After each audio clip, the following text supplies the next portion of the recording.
संतान के रूप में कौन आता है?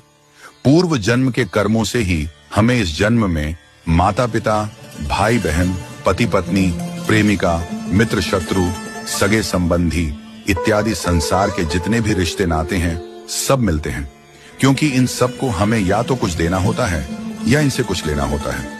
वैसे ही संतान के रूप में हमारा कोई पूर्व जन्म का संबंधी ही आकर जन्म लेता है, जिसे शास्त्रों में 4 प्रकार का बताया गया है। 1. अरणानुबंध पुत्र। पूर्व जन्म का कोई ऐसा जीव जिससे आपने ऋण लिया हो या उसका किसी भी प्रकार से धन नष्ट किया हो, वह आपके घर में संतान बनकर जन्म लेगा। वह अपना धन बीमारी में या व्यर्थ के कार्यों में तब तक नष्ट करेगा जब तक उसका पूरा हिसाब न हो जाए। 2. शत्रुपुत्र। पूर्व जन्म का कोई दुश्मन आपसे बदला लेने के लिए आपके घर में संतान बनकर आएगा। बड़ा होने पर वह माता पिता से मारपीट, झगड़ा करेगा या उन्हें सारी जिंदगी किसी न किसी प्रकार से सताता ही रहेगा। वह हमेशा कड़वा बोलकर उनकी बेइज्जती करेगा और उन्हें दुखी रखकर ही खुश होगा। 3. उदासीन पुत्र। इस प्रकार की संतान न तो माता पिता की सेवा करती है, न ही कोई सुख देती है। वह उन्हें उनके हाल पर मरने के लिए छोड़ देती है। विवाह होने पर यह माता पिता से अलग हो जाते हैं और उनकी चिंता नहीं करते। 4. सेवक पुत्र।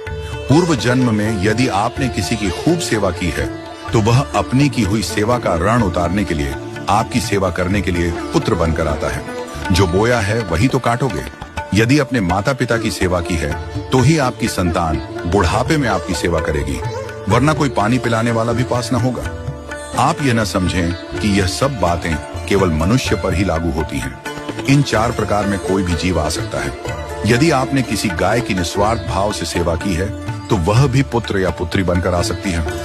यदि आपने गाय को स्वार्थवश पालकर उसके दूध देना बंद करने के पश्चात उसे घर से निकाल दिया हो तो वह ऋणानुबंध पुत्र या पुत्री बनकर जन्म लेगी। यदि आपने किसी निर्दोष जीव को सताया है तो वह आपके जीवन में शत्रु बनकर आएगा। इसलिए जीवन में कभी किसी का बुरा न करें, क्योंकि प्रकृति का नियम है कि आप जो भी करोगे उसे वह आपको इस जन्म में या अगले जन्म में 100 गुना वापस करके देगी। यदि आपने किसी को 1 रुपया दिया है तो समझो आपके खाते में 100 रुपया जमा हो गए हैं। यदि आपने किसी का 1 रुपया छीना है तो समझो आपकी जमा राशि से 100 रुपये निकल गए। जरा सोचिए, आप कौन सा धन साथ लेकर आए थे और कितना साथ लेकर जाओगे? जो चले गए वे कितना सोना चांदी साथ ले गए। मरने पर जो सोना चांदी धन दौलत बैंक में पड़ा रह गया, समझो वह व्यर्थ ही कमाया।